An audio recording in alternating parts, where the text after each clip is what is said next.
এক ধনী বৃদ্ধ থাকতেন, নাম ছিল আরিফ। আরিফের 3 পুত্র ছিল, হাসান, রাশিদ এবং কাইয়ুম। তারা সবাই বাবার কাছ থেকে প্রভূত সম্পদ পেয়েছিলেন, জমি, ব্যবসা, সোনামুখ এবং নানাবিধ আমঙ্গল। বাবা মরার পর 3 ভাই সম্পত্তি ভাগবন্টন করল বই।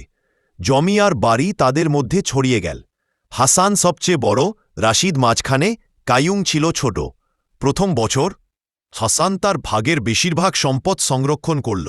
সে ভেবেছিল, এই ধনী ভাব আমাকে নিরাপত্তা দেবে, আমি দান করব কিনা ঠিক করে দেখব পরে। রাশিদ তার অংশের একটি বড় অংশ কেবল নিজের ব্যবসা বৃদ্ধিতে ব্যবহার করল। সে বলল, আমি তো আপাত দারিদ্র্যে নেই, দান করার জন্য বেশি সুযোগ দেখি না। কাইয়ুম যদিও সম্পদ কম ছিল, কিন্তু ওর মনে ভিন্ন একটি অনুভূতি কাজ করত। এই টাকা আল্লাহ আমাকে দিয়েছেন, কিছু দান করলেই ভালো লাগবে এবং হয়তো আল্লাহ আরও বরকত দেবেন।